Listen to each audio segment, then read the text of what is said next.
high pa ako sa Jaworski Night. Sa Jaworski Night, okay? Don't get me wrong. Don't get, baka ma-fine ako dito. Hindi, sa Jaworski Night, lumabas lahat ng mga favorite superstars ng Hinebra. Di ba na naglaro sa Hinebra? So, yung iba hindi ko na naabutan doon. Si Baldavid, dinabot mo? Umpisa na naman. Ang ganda nung reception kay Baldavid, no? Pinakamalakas yata pa. Siya, With all due respect to pinakamalakas. everybody else, the Hinebra legend. Yung Baldavid, no? Iba yung reception sa Ang kanyang lakas tao. nung Hiyawan. Yawan. So anyway, gawin natin to.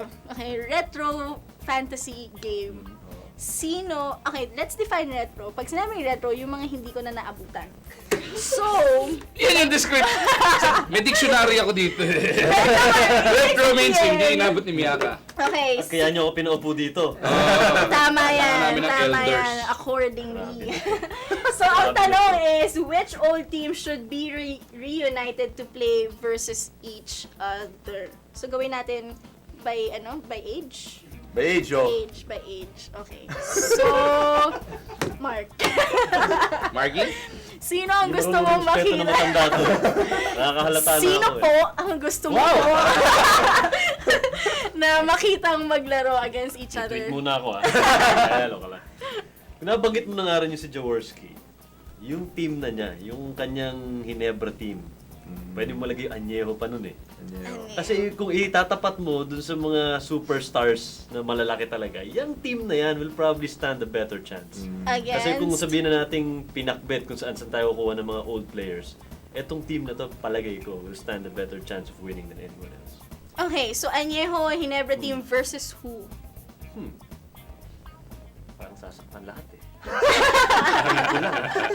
Madugong laban to, pare, di ba? Marami tayong pwedeng sabihin dyan eh. Ano bang pwede natin dyan? Sa akin lang, I just really wanna see them play, honestly. Aka meron naman naisip na kalaban. Sino? Yan, yung lahat nung nagpunta dun sa tribute to Jabo, all of those guys, Wilmer Ong, sina Marlo Aquino, 90s. all of those guys, kalaban yung That's Entertainment team ng Pure Foods. The late 80s team. Sino yan? Sino Buuin mo yan? yan, di ba? Kaya yun.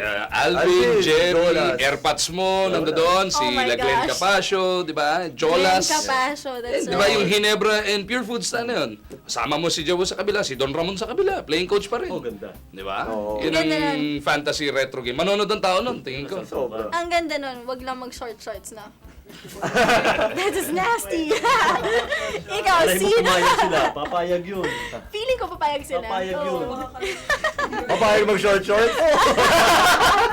With high socks. Diba?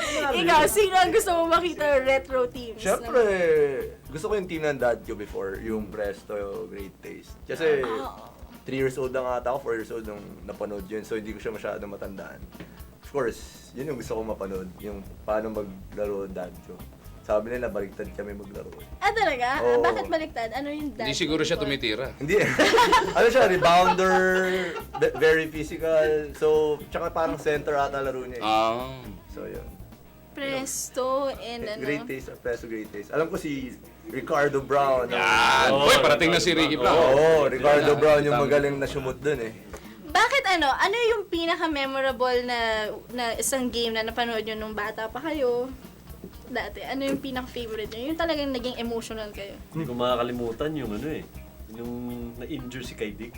Ayun na ba? Tumribol yung ulo niya doon sa lapag. Cuneta Astrodome. Oo, hindi ko makakalimutan yun. Saan yan? Ano yan? Cuneta Astrodome. Ano Cuneta yun? Astrodome. Hinebra ka laban. Hinebra. Sobrang sama nung bagsak niya na yun. Matatawa ka. Tawa ka. Sinabi ko lang, okay. tumribol yung ulo. Parang Natawa ka. Sabi nyo! okay. Hindi, Enough said. Naintindihan mo bigla yung kwento Hindi, kasi sabi nyo, Hinebra kalaban. Paano yung pagkasabi nyo, okay. Yun yung pinapanood ng mga tao, Oo. yung action na ganun eh. Ayaw nila nung matamlay na laro. Gusto ng mga tao talaga Oo. yun.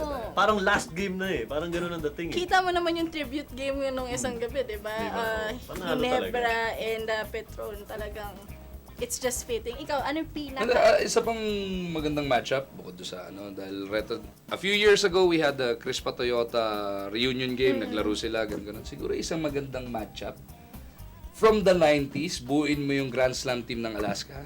Laban mo sa Sankis. Oh, son. Naalala mo yung Sankis team? Asay Tono, Boy Beach Distrito? Victoria. Kasama si Distrito. Ano ba si Distrito? Nandun Oo, na. ito na, Distrito. Distrito. Nandun. Nandun na. Tsaka Oh, Eric Reyes. Kasama si Eric Reyes. Oo. Nandito pa hairline ni Eric nun, ha?